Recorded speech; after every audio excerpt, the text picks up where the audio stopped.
Oh, yeah.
Okay, we're going to go ahead and get started this morning.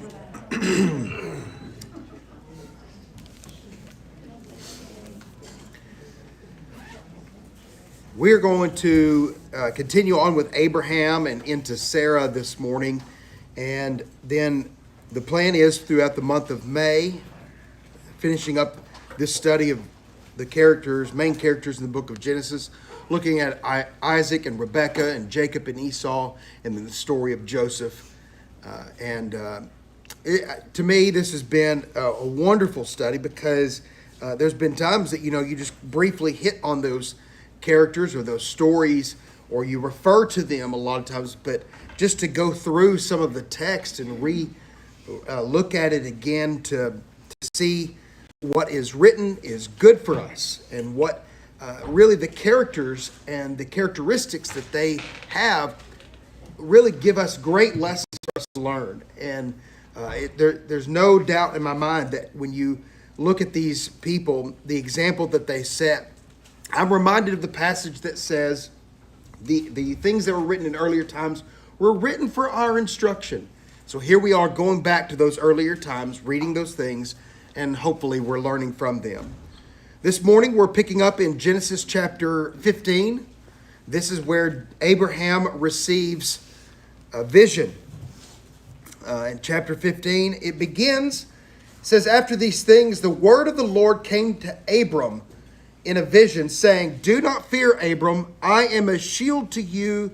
Your reward shall be very great.'" What great assurance that Abram receives right here. It's really an assurance of the promise that God had already made. If we continue on reading, it says, verse 2, "Abram said, 'O Lord God, what will you give me, since I am childless, and the heir of my house is Eliezer? You have given no offspring to me. One born in my house is my heir.' Then behold, the word of the Lord came to him, saying, 'This man shall not be your heir, but one who will come forth from your own body, he shall be your heir.' And he took him outside and said, 'Now look at the heavens and count the stars, if you're able to count them.' And he said to him, 'So shall your descendants be.' Then he believed in the Lord, and he reckoned it to him as righteousness."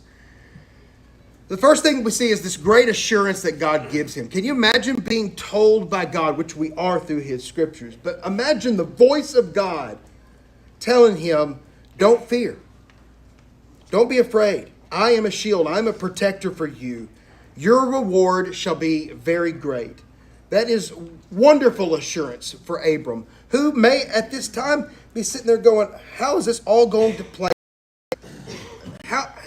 What's the next step? Where am I headed next?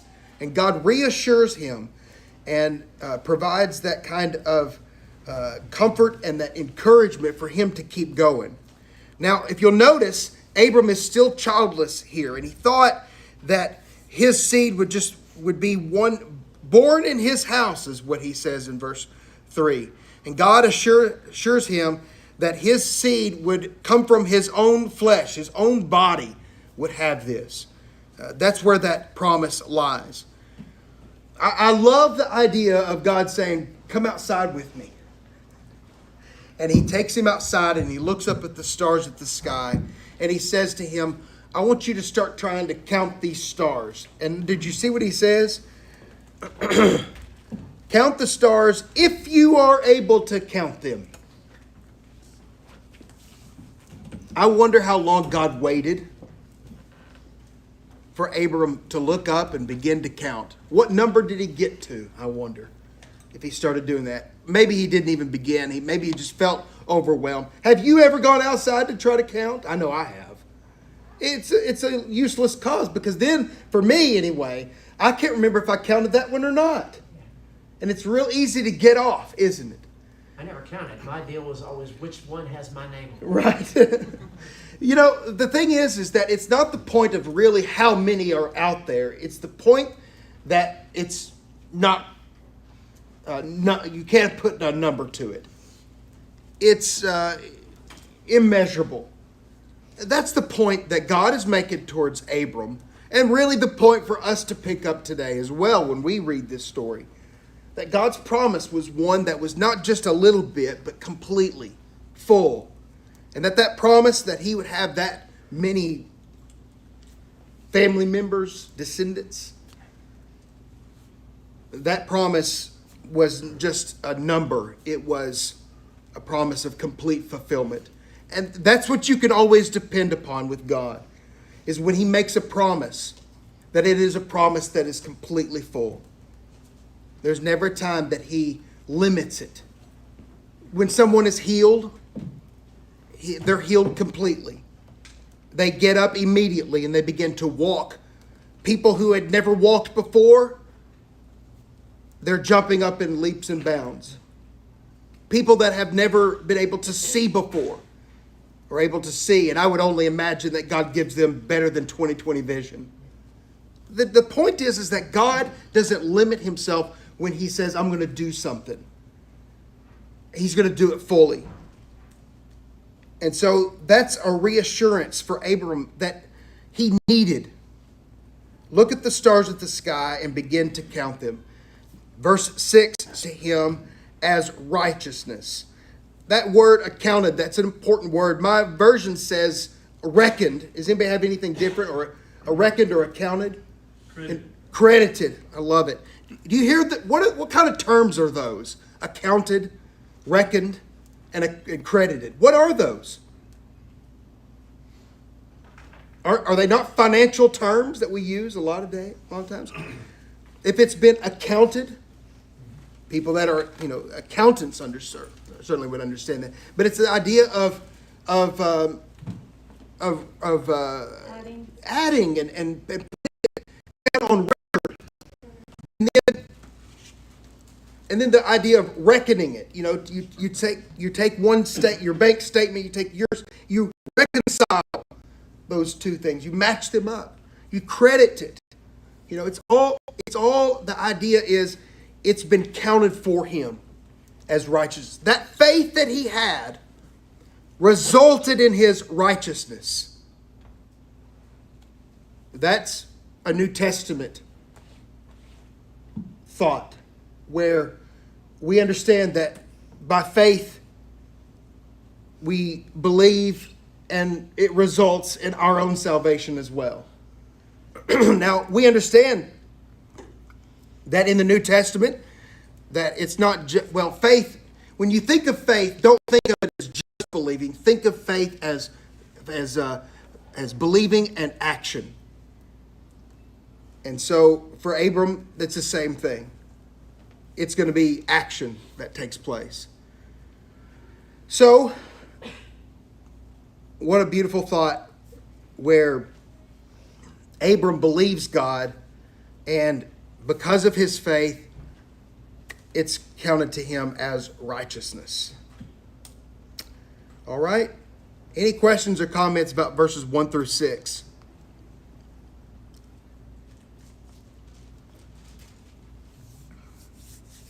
Okay, verses 7 through 21 deals with the assurance of the land as an inheritance. Let's look at it just a little bit here. It says, I am the Lord who brought you out of Ur of the Chaldeans to give you this land to possess it. He said, O Lord God, how may I know that I possess it? How can I know this? He said to him, bring me a 3-year-old heifer and a 3-year-old female goat and a 3-year-old ram and a turtle dove and a young pigeon. And he brought all these things to him,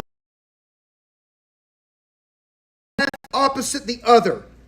But he did not cut the birds. The birds of prey came down upon the carcasses, and Abram drove them away.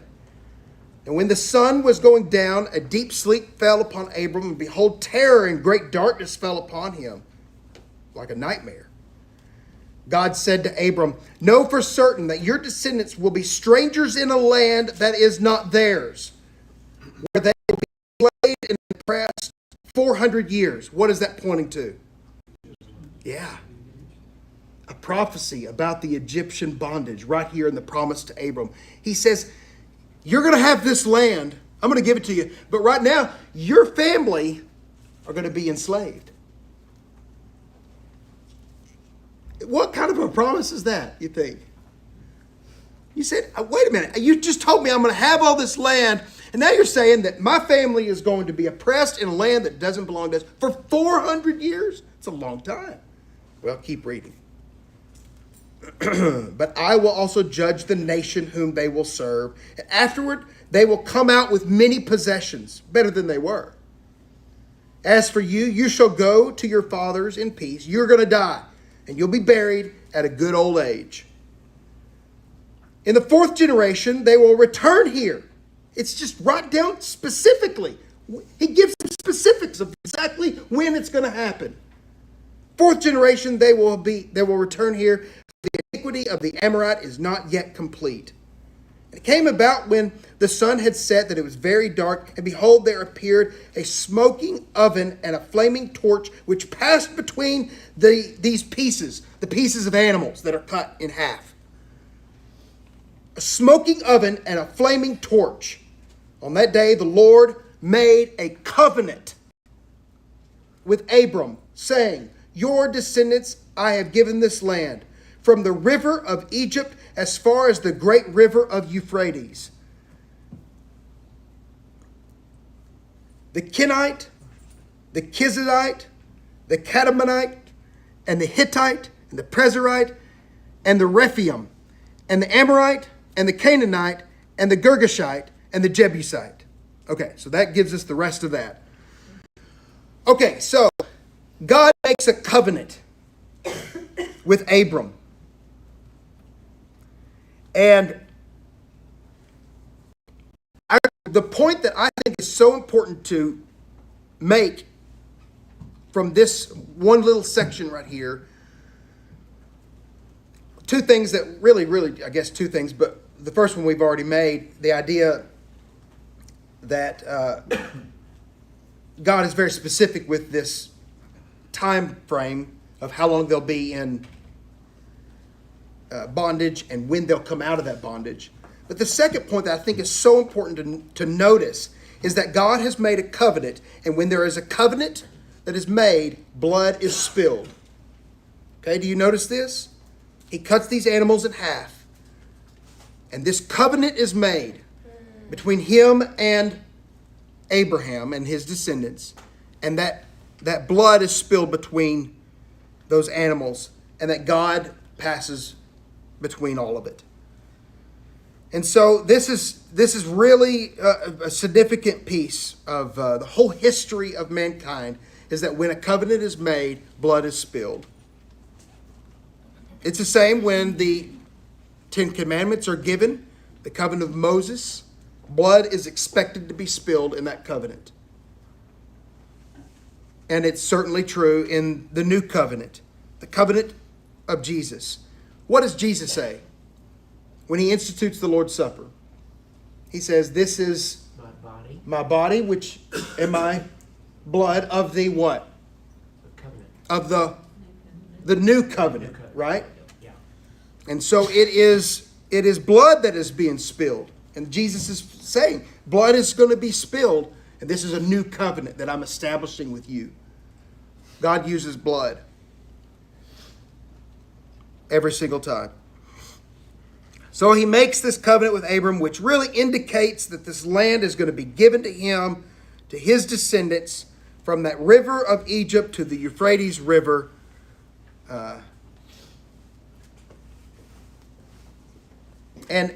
One more thing I think is neat to point out. The iniquity of the Amorites is not yet complete. Just the idea that there's still more to come that has to happen before the rest of it happens. Because when the people of God get back to the land of Canaan, they're commanded to drive out the Amorites, aren't they? So there's still more to come in the providence of God as he lays it all out. All right, any questions or comments?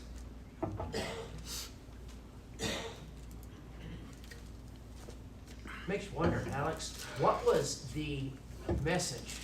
What was the ultimate goal, if you will, or was there one, that Abraham's family had to go through that time of persecution, if you will? Why'd that happen? Well, the text says that afterward they will come out with many possessions, verse 14. And so to me, I look at it as through the providence of God and in his time, he didn't miraculously give them the possessions that they had. While they're in Egypt, they come out with Egyptian gold and all the possessions. And so he's building a nation up from that. And he does it through his providence, not just by giving it to them. But they go through some difficult times. It teaches them great lessons. And still, again, is it not a great comparison of Moses leading people through the waters of the Red Sea in order to provide salvation to the nation, that translates well into our own deliverance of through the water that we receive salvation? God sets the stage with example after example of how the New Testament is going to be played out all throughout the Old Testament.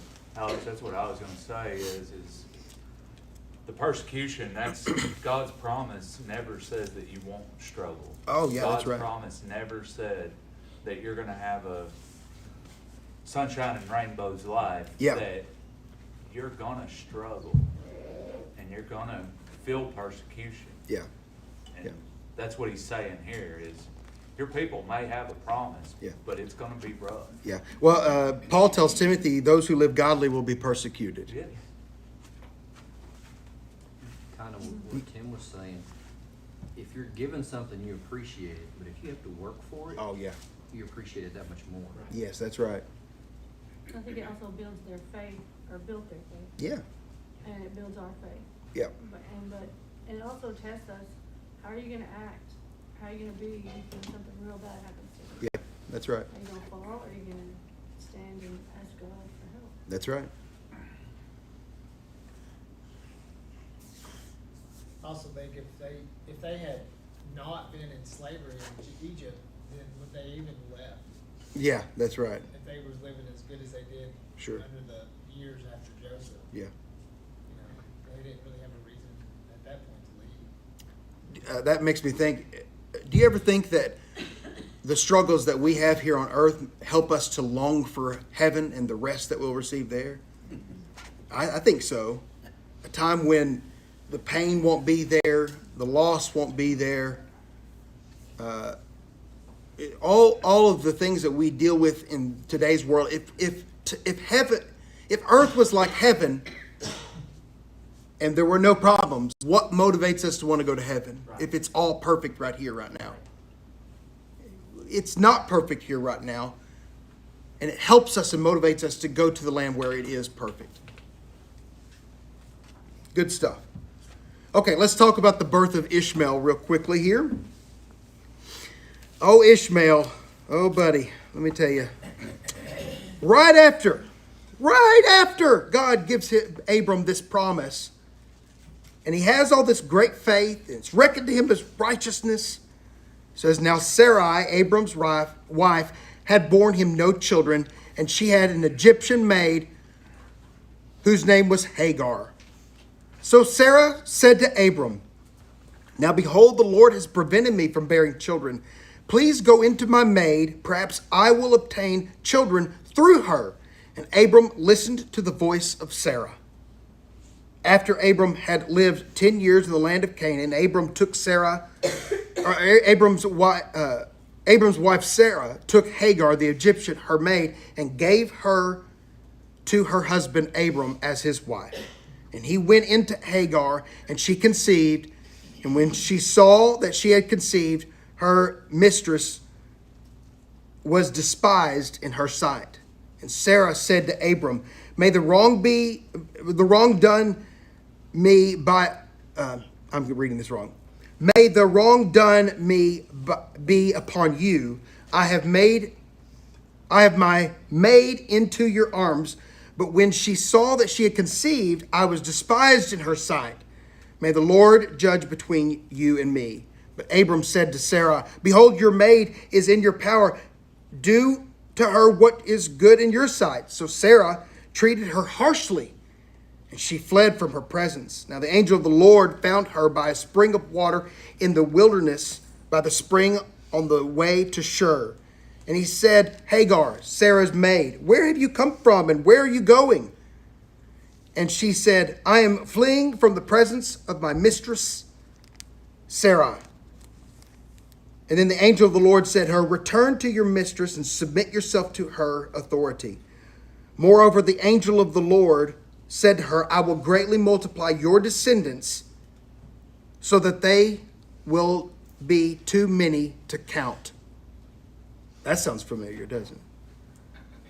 The angel of the Lord said to her further, behold, you are with child, you will bear a son, and you shall call his name Ishmael, because the Lord has given heed to your affliction, and he will be a wild donkey of a man.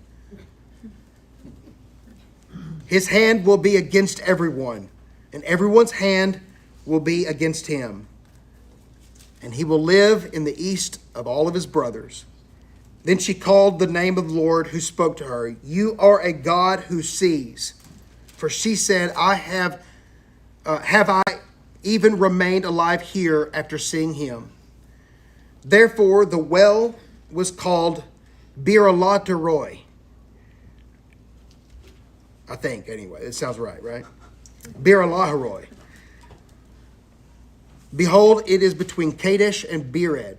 So Hagar bore Abram a son, and Abram called the name of his son, whom Hagar bore Ishmael. Abram was 86 years old when Hagar bore Ishmael to him.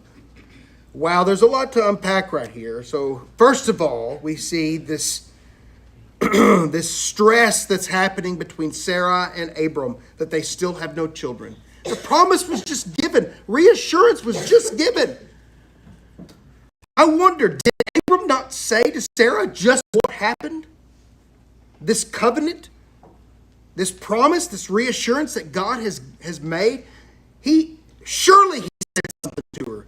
But even still, she comes to him and places just this little bit of doubt and says, I don't have a child yet. I don't have him.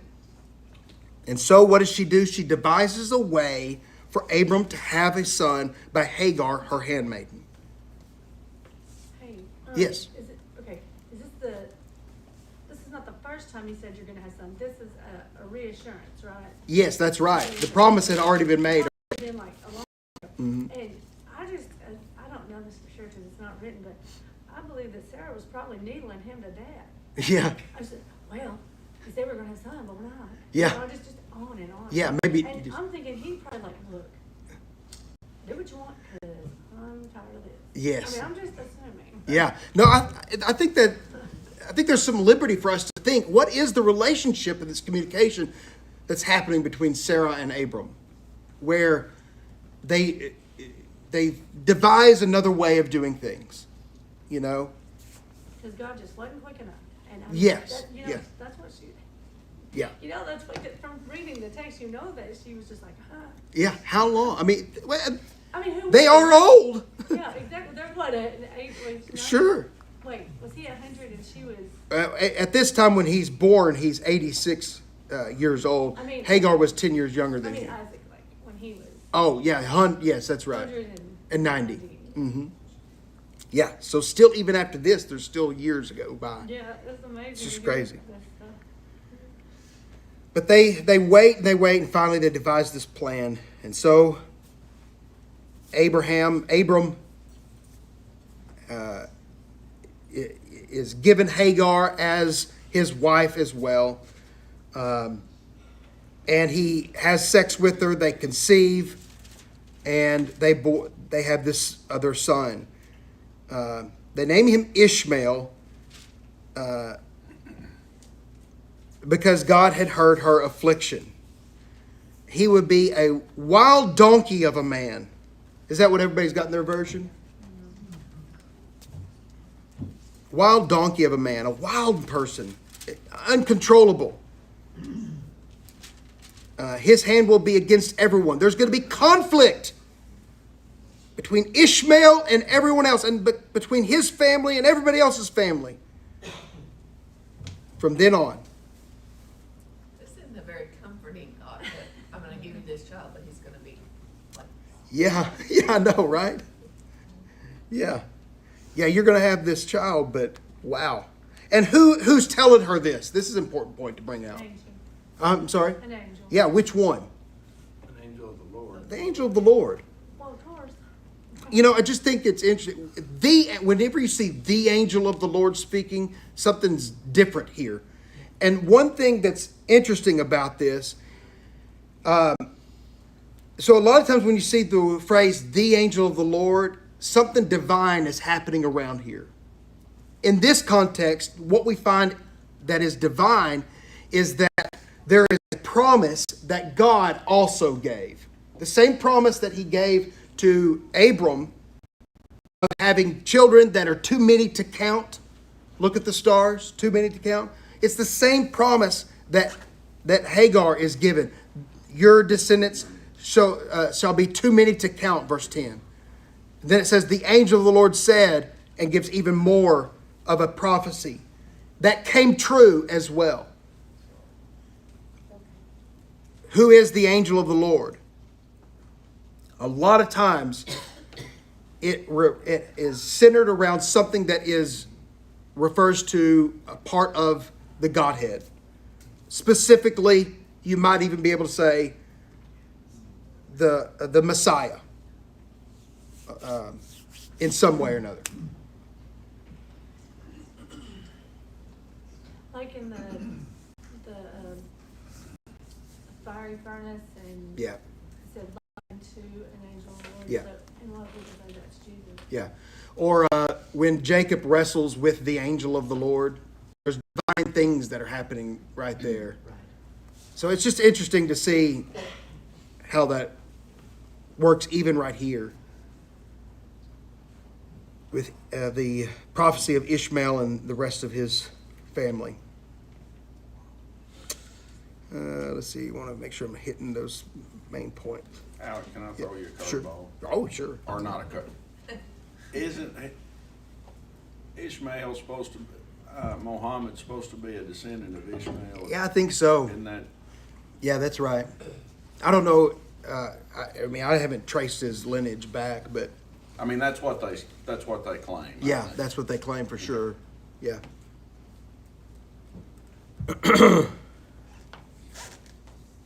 So that makes you wonder if that was a division Yeah. So, created, you don't wanna, well, the point to that is that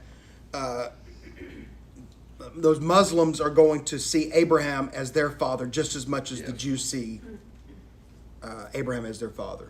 yep. They share, and really we too. We in that inheritance in a spiritual way. Right. We have that in common.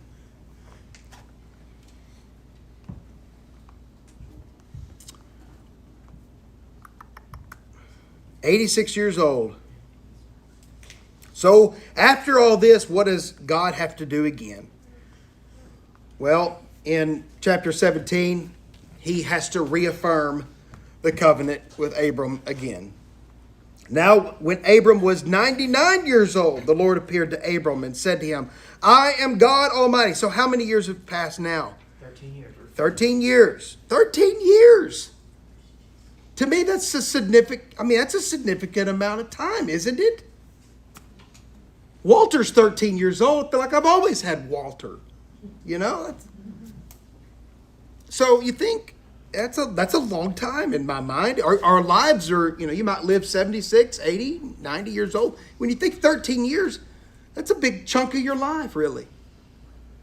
Here he is, 99 years old. The Lord appears to him. I am God Almighty. Walk before me and be blameless. I will establish my covenant between me and you, and I will multiply you exceedingly.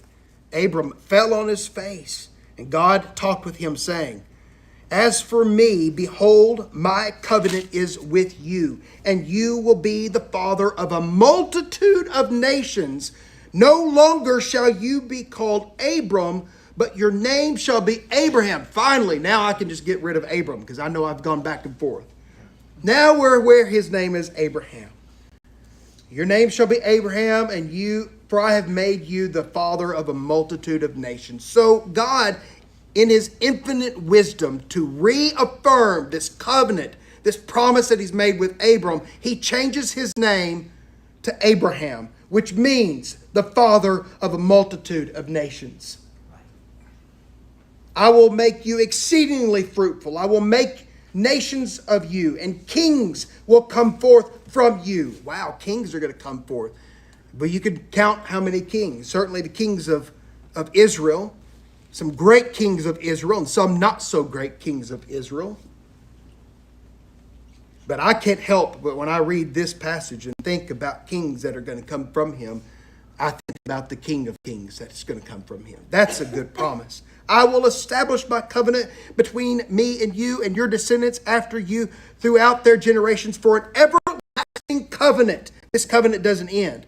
Sometimes a contract is fulfilled and it's over. And then maybe a new contract begins.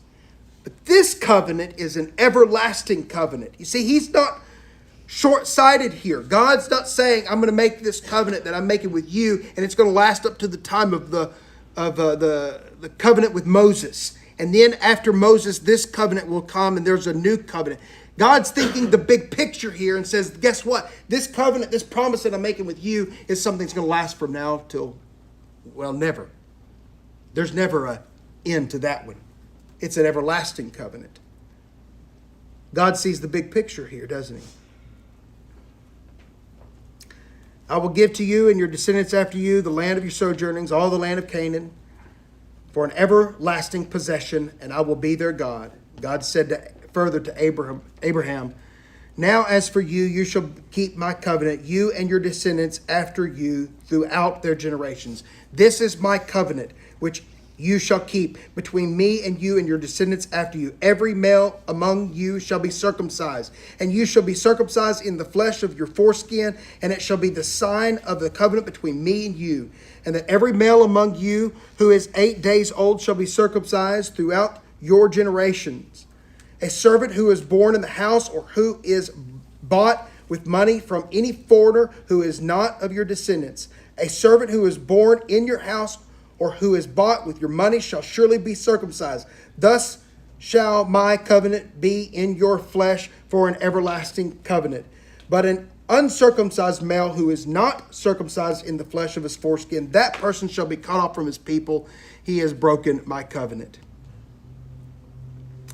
Now let's talk about this just for a moment. So he comes to him, 99 years old. He reminds him, these are the promises that I've got for you. You walk ever before me. You be blameless. I'll make you a father of nations. Your name is now different. It's Abraham from now on. Kings are coming. Your descendants will possess this land. And then this circumcision will serve as a token, as a sign of this covenant between you and me. And really what's interesting about this is it's put over into the New Testament as well. Not a fleshly circumcision, but the idea of cutting off that which is useless. And that is, in the New Testament, we understand that is done spiritually through baptism.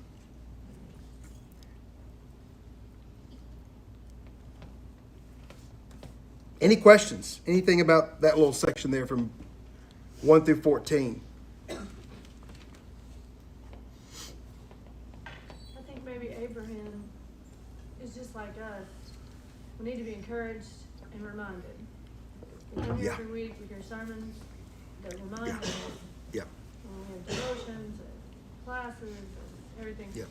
And we get impatient Yeah. too. Yeah.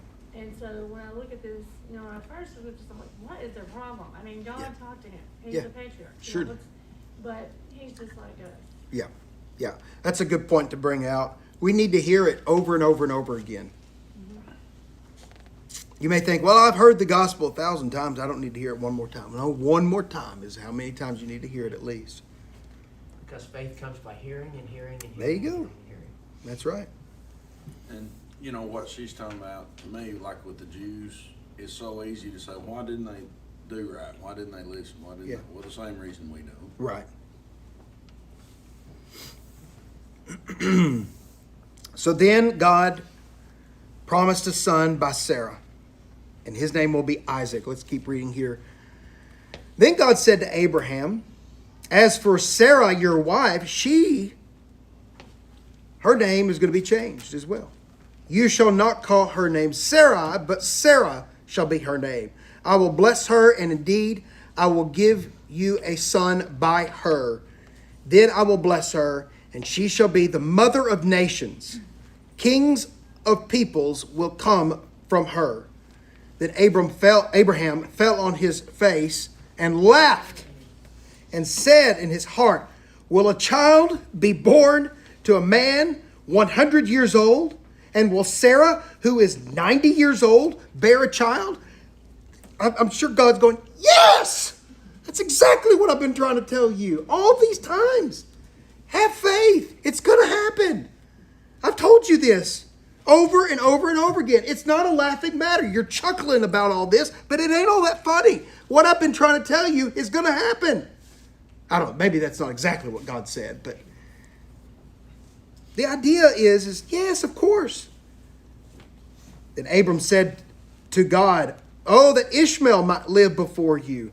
But God said, no, but Sarah, your wife, will bear you a son, and you shall call his name Isaac, and I will establish my covenant with him for an everlasting covenant for his descendants after him. As for Ishmael, I have heard you before. Behold, I will bless him and make him fruitful, and will multiply him exceedingly, and he shall become the father of 12 princes, and I will make him a great nation.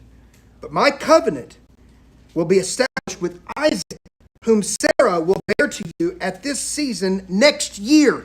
So God doesn't say, guess what? This is going to happen. Now he's saying, I'm putting a time frame on it. It's going to happen in this season next year. Wow.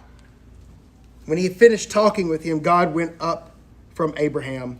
Abraham took Ishmael his son, and all the servants who were born in his house, and all who were bought with money, every male among the men of Abraham's household, and circumcised the flesh of their foreskin in that very same day, as God had said to him.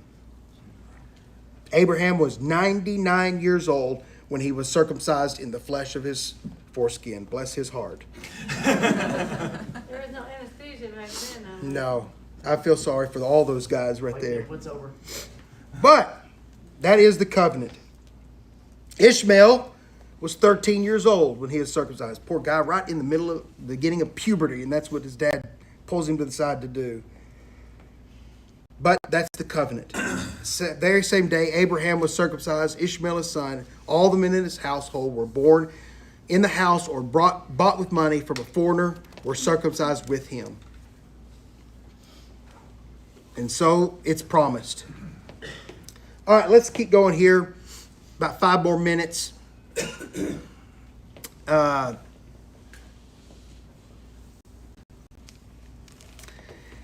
The Lord appeared to him by the oaks of Mamre when he was sitting by the tent door in the heat of the day. When he lifted up his eyes, he looked. Behold, 3 men were standing opposite him. And when he saw them, he ran from the tent door to meet them and bowed himself to the earth and said, My Lord, if now I have ever found favor in your sight, please do not pass your servant by. Please let a little water be brought and wash your feet and rest yourselves under the tree. And I will bring a piece of bread that you may refresh yourselves after you, that you may go, since you have visited your servant. And they said, So do as you have said. And so Abraham hurried into the tent to Sarah and said, Quickly prepare 3 measures of fine flour, knead it, and make bread cakes. Abraham also ran into the herd and took a tender, choice calf and gave it to the servant, and he hurried to prepare it. He took curds and milk and calf which he had prepared and placed it before them, and he was standing by them under the tree as they ate. Now think about that. That's a process. We read that in about 20 seconds. That you're baking food, you're killing a calf, you're preparing a meal. That's an all-day situation, isn't it? Finally, they eat under this tree. And they said to him, Where is Sarah your wife? And she said, There in the tent. And he said, I will surely return to you this time next year. And behold, Sarah your wife will have a son. And Sarah was listening at the tent door, which was behind him. Now Abraham and Sarah were old, advanced in age. Sarah was past childbearing. So Moses is writing this, and it's as if he needs to remind us again how old they are. And what does Sarah do? She laughs herself. Now, Abraham laughed. Now Sarah laughs, saying, After I become old, shall I have pleasure in my Lord also, my Lord being old also? And the Lord said to Abraham, Why did Sarah laugh? Saying, Shall I indeed bear a child when I'm so old? And I love this. Let's be reminded of this. Is anything too difficult for the Lord? No. At the appointed time, I will return to you at this time next year, and Sarah will have a son. Sarah denied it, however, saying, Oh, I didn't laugh, for she was afraid. And she said, But you did laugh. And the men rose up from there and took down towards Sodom, and Abraham was walking with them and sent them off. And the Lord said, Shall I hide from Abraham what I'm about to do? What's about to happen? Well,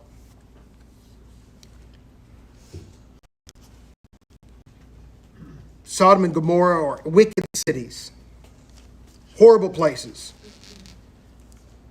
And the rest of the chapter talks about this wicked place. Verse 23, Abram came near and said, Will you indeed sweep away the righteous with the wicked in Sodom and Gomorrah? Are you going to kill everybody? Let's just maybe if there's 50 people there, maybe you'll spare them. God says, well, far be it to me. If there's 50 people there, I won't kill everybody there. Well, what if I find, just a few less, maybe 45 there. Again, suppose there are 40 there. He says, I will not do it on account of the 40. Well, what if there's 30 that are found there in Sodom that are still righteous? Well, I won't do it if there's 30. This is verse 31 now. Well, what if there's 20? I won't destroy it. Oh, may the Lord not be angry. Verse 32, and I shall speak only this once. Suppose there are 10 that are found there. And he says, I will not destroy it on account of the 10. And as soon as he had finished speaking to Abraham, the Lord departed, and Abraham. But guess what's going to happen? Y'all know. Sodom and Gomorrah both are destroyed. We'll get to that next week. Then we'll finish Abraham. There's so much more. I can sit here all